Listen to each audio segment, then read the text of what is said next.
Hi everybody, आप सभी के अपने ऑनलाइन प्लेटफॉर्म जीएस कर्मयोगी में बहुत बहुत स्वागत है। आप सभी लोग कैसे हैं दोस्तों? आई होप कि आप लोग बहुत अच्छे होंगे, स्वस्थ होंगे, मस्त होंगे, पढ़ाई बहुत अच्छे से कर रहे होंगे। हमने जहाँ अपनी पिछली कक्षा में उत्तर प्रदेश होमगार्ड का जो सिलेबस पढ़ रहे थे, जिस क्लास को हमने पढ़ा था उसी क्रम में हम वहीं से फिर आगे बढ़ते हैं और उत्तर प्रदेश होमगार्ड के सिलेबस में हम उसी क्रम में अपनी एक नई क्लास के साथ आप सभी लोगों के साथ फिर से जुड़ गए हैं। तो आप सभी लोगों के एग्जाम के लिए क्लास बहुत बढ़िया, बहुत बेहतरीन रामबाण साबित होगी। तो आप सभी लोग क्लास को मिस मत करिएगा, देखिएगा जरूर, और देखने के बाद पसंद आए तो आप लोगों से शेयर करिएगा और अपने दोस्तों को, अधिक से अधिक दोस्तों को पास शेयर करिए, ताकि आप सभी लोगों को जानकारी हो तो आपस में बातचीत करें, तो फिर एक दूसरे से पूछे और जानकारी और बढ़ेगी। आपको याद करना सरल होगा। 2 से 3 दोस्तों का एक ग्रुप, छोटा छोटा ग्रुप बना के, और आपके जो जो टॉपिक तैयार हो जाए अपने दोस्त से भी बताइए कि आप भी टॉपिक तैयार करके आइए, और सब लोग टॉपिक अपना अपना तैयार करके एक दूसरे से बातचीत करें। तो उसमें आपकी जो जो आप भूल रहे हैं वो आपको याद हो जाएगा, और जो सामने वाला भूल रहा हो उसको याद हो जाएगा। तो इस प्रकार आप शुरू कीजिए और क्लास को अधिक से अधिक लोगों के पास शेयर करिए। आप लोग शेयर नहीं करते हैं यार, बहुत कंजूसी कर रहे हैं। और इधर उधर मत भटकिए। यूपी होमगार्ड का जो ये हम सिलेबस पढ़ा रहे हैं, पूरा कंप्लीट सिलेबस, पूरा कंप्लीट पैकेज फ्री में दे रहे हैं। इसके लिए हम कोई शुल्क नहीं ले रहे हैं। तो आप फ्री क्लास का फायदा उठाएं और अधिक से अधिक लोगों के पास शेयर करें, ताकि अधिक से अधिक लोगों का भला हो। आप सभी ये जान लीजिए, आपका यूपी होमगार्ड जो पेपर है बहुत दूर नहीं रहा। आपका यूपी होमगार्ड पेपर जो है, देखते देखते समय बीत जाएगा, जनवरी जान नहीं पड़ेगी, ठीक है, फरवरी फुर से उड़ेगी, तो फिर मार्च आ जाएगा। 25, 26, 27 अप्रैल को आपको परीक्षा होनी है। तो आप सभी लोग अभी से कंप्लीट कर लीजिए सिलेबस। हमारे क्लास के साथ साथ आपका सिलेबस कंप्लीट होगा, प्लस आपको क्विज करवाएंगे, टॉप 10 क्विज। हमारी एक दबंग सीरीज आएगी जिससे बहुत बेहतरीन आपका क्वेश्चन फंसेगा।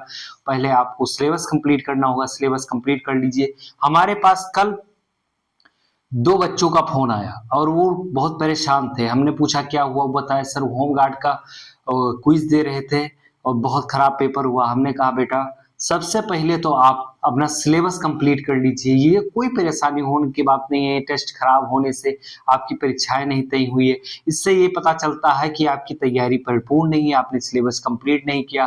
टेस्ट देना शुरू कर दिया है तो पहले मुफ्त में चीजें मिल रही है तो उसका फायदा उठाया जाए। इंजॉय के साथ पढ़ाई करिए, अपना नाम रोशन कीजिए, अपने माँ बाप का, अपने क्षेत्र का नाम रोशन कीजिए, और यूपी होमगार्ड की वर्दी पहनिए आप सभी लोग, ठीक है। नौकरी कोई छोटी बड़ी नहीं होती, कोई कुछ भी कहे तो शर्म ना करो। आप यूपी होमगार्ड बनोगे, सैलरी आपके जेब में, आपके अकाउंट में आएगी, तो आपको खुशी महसूस होगी, वो सामने वाला नहीं कर पाएगा।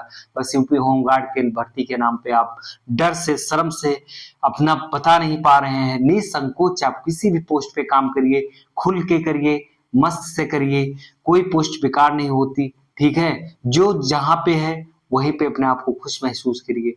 ईश्वर जिसको जिसके लिए बनाया है वो उसमें फिट बैठ जाएगा। तो फिर हम आइए सीधा अपने टॉपिक पे बात करते हैं। अब उत्तर प्रदेश लोकगीत बहुत इंपॉर्टेंट है। उत्तर प्रदेश के संगीत एवं कला संस्थान की बात करेंगे। पहले हम उत्तर प्रदेश के लोकगीत को जान लेते हैं। उत्तर प्रदेश में कितनी लोकगीत है, कौन से क्षेत्र में कौन सी लोकगीत प्रचलित है। तो आइए सबसे पहले हम जानते हैं कजरी। आप सभी लोगों ने खूब कजरी सुना होगा, ठीक है। तो कजरी, जो कजरी लोकगीत है, लोकगीत मतलब क्षेत्रीय गीत, किसी विशेष क्षेत्र, पर्टिकुलर क्षेत्र में वो बहुत प्रसिद्ध होगी, उसी क्षेत्र में गाई जाती होगी, और उस क्षेत्र में उसका व्यापक स्तर पे बहुत महत्व होगा। व्यापक स्तर पर उसका उपयोग बहुत अच्छे से किया जा रहा होगा। और लोक मतलब लोकगीत जो है क्षेत्रीय स्तर पे होती है, न कि राष्ट्रीय स्तर पे या कि बड़े क्षेत्र के स्तर पे। ये छोटे स्तर पे होती है, अपने क्षेत्र विशेष में स्पेशल होता है। तो क्षेत्र विशेष में जानते हैं कजरी किस क्षेत्र में गाई जाती है। आइए जानते हैं। उत्तर प्रदेश का जो हम यूपी होमगार्ड सिलेबस किए हैं उसमें हम सबसे पहले यूपी स्पेशल पढ़ रहे हैं। तो आइए हम जानते हैं, मेरे दोस्त, मेरे बहना, मेरे भाइयों, आइए लाल लाली सब लोग जुड़ जाइए जल्दी से जल्दी। कजरी जो है मिर्जापुर और वाराणसी क्षेत्र में गाई जाती है। जो लोकगीत कजरी लोकगीत है ये मिर्जापुर वाराणसी क्षेत्र में गाई जाती है। जो कजरी है ये सावन के महीने में गाई जाती है। भगवान शिव का जो सावन का महीना है हमारे हिंदू धर्म में माना जाता है सबसे पवित्र महीना होता है, भगवान शिव का महीना होता है। वो पूरे महीने वहां की महिलाएं व्रत रहती हैं बहुत, और पूरे महीना शिव जी का जल अर्पित करती हैं और वहां पे लोकगीत गाती हैं महिलाएं, वहां की लोकगीत गाती हैं। वाराणसी और मिर्जापुर की कजरी लोकगीत गाती हैं। भगवान शिव का निवास स्थल देव स्थल वाराणसी, ठीक है याद रखना। और उसकी मिर्जापुर वहां पे कजरी गीत गाई जाती है। आल्हा जो है ये आल्हा आप सभी लोगों ने रेडियो में सुना होगा, जो थोड़ा बड़े हो गए हैं वो रेडियो में सुने होंगे। जो नए बच्चे हैं वो कहीं ना कहीं आल्हा आपको रील में मिल गया होगा, क्योंकि आप लोग रील के आदी हो गए। नए लड़के रील के आदी हैं तो आपको रील में भी मिला होगा, ना मिला होगा तो भाई मेरे आल्हा सुन लेना, जान जाएंगे आप। आल्हा जो है वीर रस का जो है लोकगीत है। ये महोबा और बुंदेलखंड क्षेत्र में गाया जाता है। मैं इसमें 100% गारंटी लेता हूं, मेरी गारंटी है कि लोकगीत से इसी इसी में से जितना पढ़ा रहे हैं लोकगीत, मेरी गारंटी है एक से दो क्वेश्चन आपके यूपी स्पेशल सॉरी आपके पेपर में यूपी होमगार्ड के फंसेगा। ये मेरी 100% गारंटी है, ठीक है। ये लिखित दे रहा हूं कि इससे लोकगीत से पूछा जाएगा, स्किप कर जाओगे तुरंत गलत होगा। आल्हा जो है वीर रस का लोकगीत है। ये महोबा बुंदेलखंड क्षेत्र में लोकगीत प्रचलित है, वहां के क्षेत्र में लोग गाते हैं और सुनते हैं, ठीक है।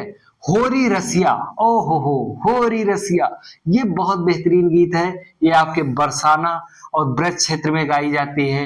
होरी और रसिया कहाँ गाई जाती है? मथुरा वृंदावन, आप सभी लोगों ने सुना होगा, वहीं पे है बरसाना और ब्रज क्षेत्र, वहीं पे तो वहां होरी और रसिया गाई जाती है। कहाँ पे? बरसाना और ब्रज क्षेत्र।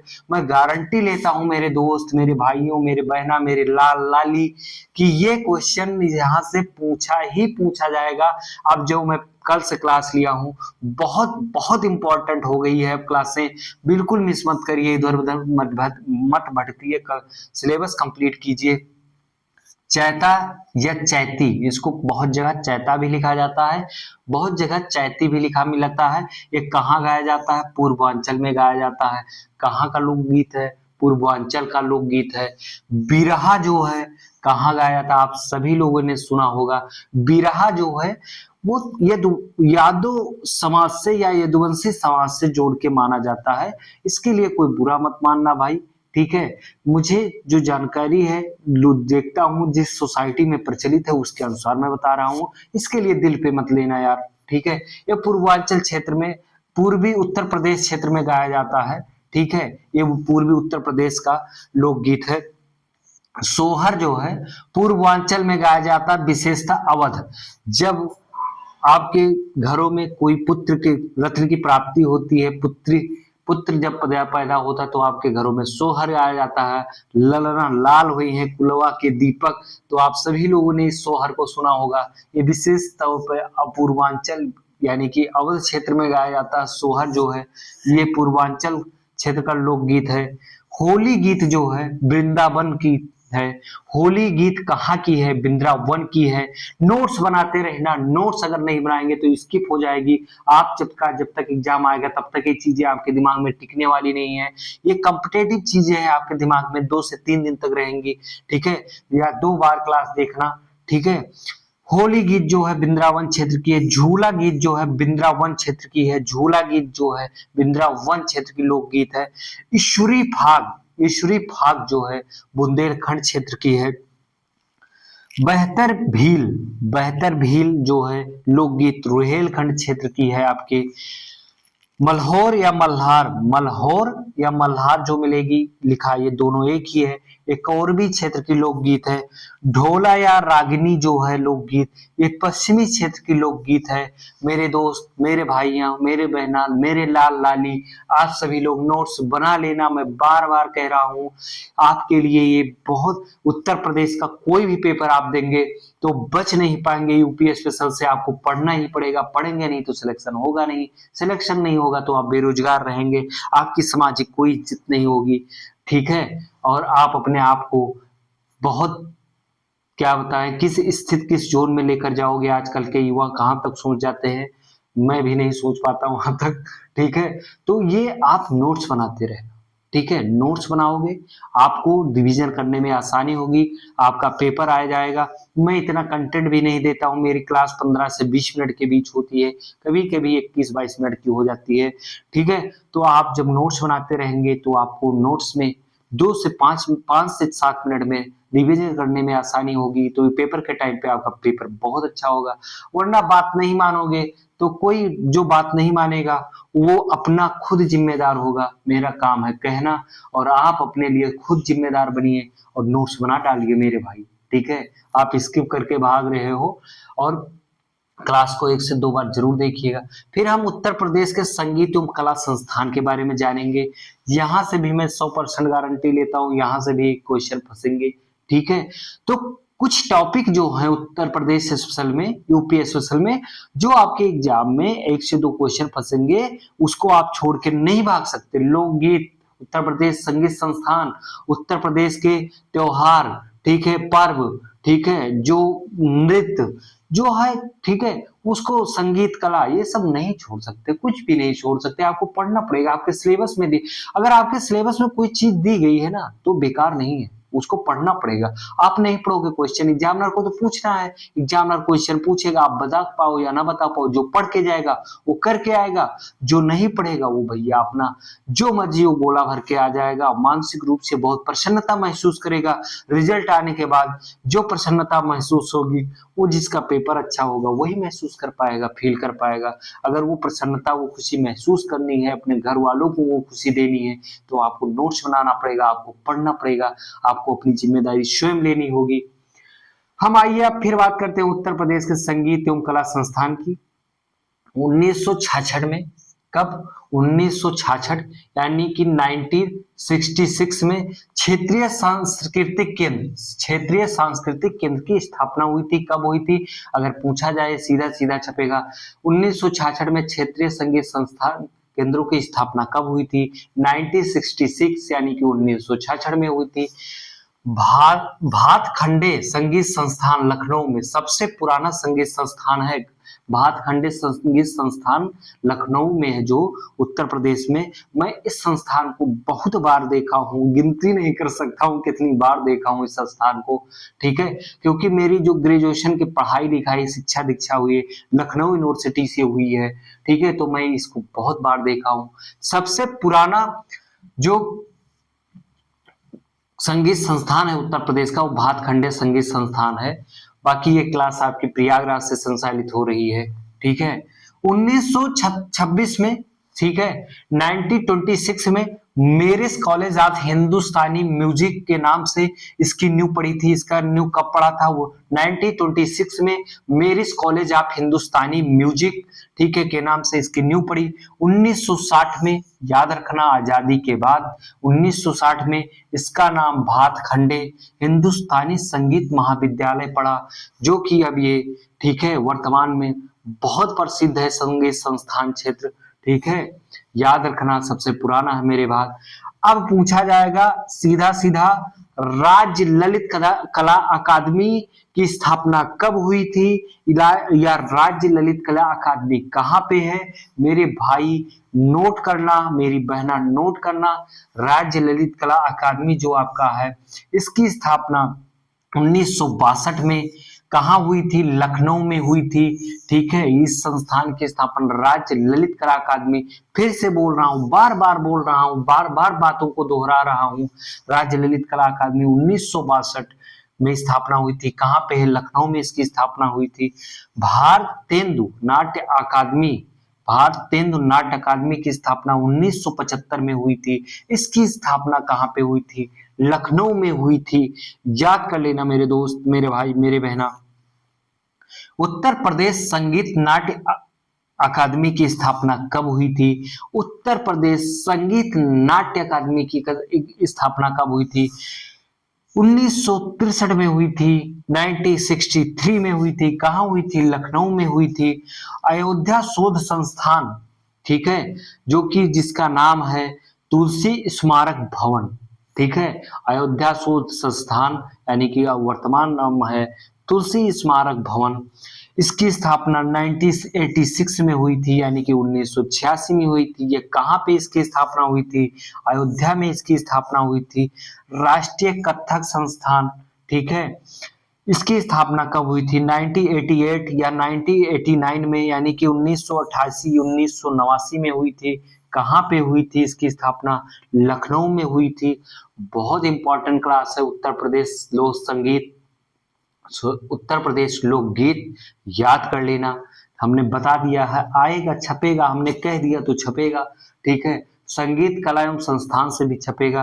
तो आप सभी लोग अब टाइम इधर उधर मत वेस्ट करिए, मत भटकिए, पढ़ लीजिए। उसके बाद हम आपको क्विज करवाएंगे। आप लोग क्विज करने के लिए बहुत बेताब हो, बेआबरू हो, ठीक है, इंतजार कर रहे हो इतनी बेसब्री से, तो वो भी आएगा, ठीक है। हम क्विज करवाएंगे फरवरी से, लेकिन उसके पहले आप सिलेबस कंप्लीट करते रहिए। मेरे साथ शुरू से अंत तक यूपी होमगार्ड की क्लास में बने रहेंगे, तो मेरी गारंटी है कि आप सभी लोग यूपी होमगार्ड के पेपर में पास हो जाएंगे। लेकिन उससे के लिए आपको नोट्स बनाना पड़ेगा। मेरी क्लास 1 से 2 बार, मिनिमम तो 1 बार 2 बार पढ़ना ही पड़ेगा, ठीक है। नोट्स बनाना पड़ेगा, नोट्स रिवीजन करना पड़ेगा। ये नहीं है कि एक बार देख लिए आप उसके आधार पे कि हाँ सब रट गया, एग्जाम हॉल में पहुंचे, कुछ ना आया, आपको कर ही ना पाओ सॉल्व। तो उसके लिए रिवीजन मोस्ट इंपॉर्टेंट है, ठीक है। पढ़ाई जितना करो उसको रिवीजन करना बहुत जरूरी है। अगर आप रिवीजन नहीं करेंगे तो आपके दिमाग से सारी चीजें निकल जाएंगी, ठीक है। ये रील वाली चीजें नहीं है कि आपको बहुत दिन तक याद रहेंगी। ये आपका सिलेबस है, एक कॉम्पिटिटिव एग्जाम का सिलेबस है। ये आपको तभी तक याद रहती हैं जब तक आप इसके साथ बने रहते हैं। जैसे आप इससे थोड़े से दूर होते हैं, आपके दिमाग से ये चीजें निकल जाती हैं। बाकी जो रील है, आप रील की दुनिया में इतने आगे निकल चुके हैं कि रील की दुनिया भूल चुके हैं। रील की दुनिया में वापसी करवा पाना भाई बहुत मुश्किल हो गया है, ठीक है। तो रील की दुनिया से बाहर निकलिए। आपकी दुनिया जो है, आपके माँ बाप आपके लिए हमेशा उपलब्ध है। जो आपको पढ़ा रहे हैं उसका, उनकी मेहनत और उनकी मजबूरी और उनको समझ के पढ़ लीजिए और परीक्षा पास करिए, ठीक है। बाकी जब आप माँ बाप बनेंगे तो आप अपने माँ बाप को तब समझेंगे कि वो कितना मेहनत किए थे। बाकी एक बहुत बढ़िया मौका सरकार ने आपको दिया है। अगर ये मौका हाथ से निकल गया, फिर मौका कब अगला मिलता है किसी को कोई पता नहीं। तो मौका मिला है तो आप फायदा उठाइए और क्लास को अधिक से अधिक लोगों के पास शेयर करिए, ठीक है। शेयर करना मत भूलिएगा, अपने सभी दोस्तों के पास शेयर करिए, कनेक्टिविटी बनाइए और बढ़िया से तैयारी करिए बेहतरीन। बाकी मेरी क्लास आती रहेगी कंटिन्यूटी। अब हम चलते हैं। धन्यवाद। जय हिंद।